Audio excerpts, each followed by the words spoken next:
नमस्कार दोस्तों महाराष्ट्र के उप मुख्यमंत्री रहे अजीत पवार अब इस दुनिया में नहीं हैं। अजीत पवार ने एक लंबी राजनीति की, 4 दशक का उनका राजनीतिक करियर था। लोकसभा सदस्य का चुनाव जीते, सांसद बने, फिर इस्तीफा देकर विधायक बने और 6 बार डिप्टी सीएम बने। 11 बार उन्होंने बजट पेश किया महाराष्ट्र में। पार्टी के सर्वे सर्वा थे, मुखिया थे। आज की तारीख में उनके पास 40 विधायक थे।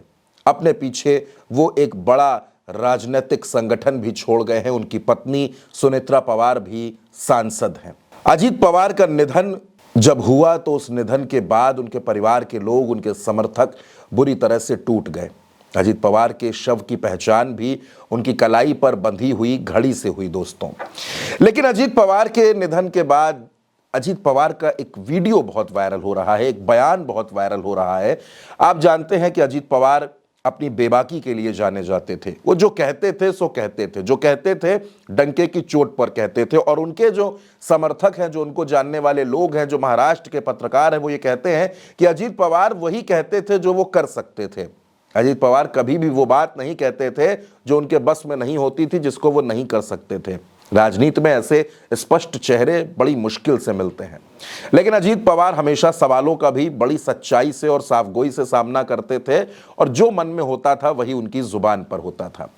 जो वीडियो वायरल हो रहा है, दरअसल वो महाराष्ट्र में विधानसभा चुनाव के जो नतीजे थे, वो नतीजे सामने आने के बाद का वीडियो है। इस वीडियो में देवेंद्र फडणवीस, एकनाथ शिंदे और अजीत पवार एक प्रेस कॉन्फ्रेंस कर रहे हैं।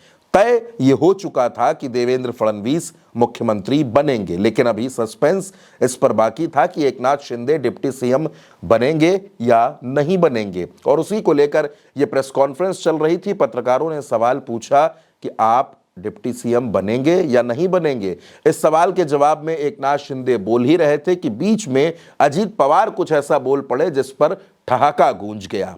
क्या हुआ था उस प्रेस कॉन्फ्रेंस में, आप उस वीडियो को जरूर देखिए। कल देवेंद्र फडणवीस जी सीएम पद की शपथ ले रहे हैं। क्या आप और अजीत दादा पवार साहब भी कल डिप्टी सीएम पद की शपथ लेंगे? अरे भैया, अभी तो कहा, देवेंद्र जी ने भी कहा, मैं भी कह रहा हूँ, रुको थोड़ा, अभी शाम तक रुको। अभी कल शपथ ली है ना, उनका समझ में आएगा। मैं तो लेने वाला हूँ।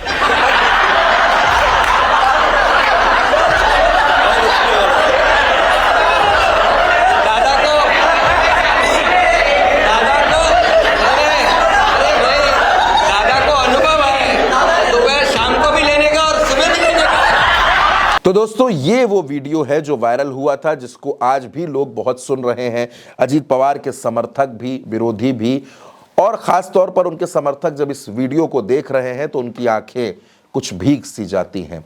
अजीत पवार अपने इसी अंदाज के लिए जाने जाते थे। जो बोलते थे डंके की चोट पर, जो बोलते थे सबके सामने बोलते थे। कभी कभार अपने बयानों पर उन्होंने माफी भी मांगी। एक मर्तबा जब 2024 का लोकसभा चुनाव हुआ और उनकी पत्नी सुनेत्रा पवार बारामती में उनकी चचेरी बहन सुप्रिया सुले से चुनाव हार गई, तब अजीत पवार ने एक बयान दिया था कि मुझे लगता है कि राजनीति और परिवार को दूर दूर रखना चाहिए। सुप्रिया के सामने अपनी पत्नी सुनेत्रा को चुनाव लड़वाना मेरा गलत फैसला था, ये नहीं होना चाहिए था। लेकिन पार्टी के संसदीय बोर्ड ने यह प्रस्ताव रखा था जिसे मैं ठुकरा नहीं सका। तो ये अजीत पवार का अंदाज था, ये अजीत पवार की राजनीति करने का तरीका था। आपस में अपने लोगों से घुल मिलकर रहना, हंसी मजाक करते रहना, अजीत दादा का यही अंदाज था। और वो जो वीडियो मैंने आपको दिखाया जो खूब वायरल हो रहा है, उस वीडियो को चलते चलते एक बार फिर देख लीजिए। नमस्कार। कल देवेंद्र फडणवीस जी सीएम पद की शपथ ले रहे हैं। क्या आप और अजीत दादा पवार साहब भी कल डिप्टी सीएम पद की शपथ लेंगे? अरे भैया, अभी तो कहा, देवेंद्र जी ने भी कहा, मैं भी कह रहा हूँ, रुको थोड़ा, अभी शाम तक रुको। अभी कल शपथ ली है ना, उनका समझ में आएगा। मैं तो लेने वाला हूँ।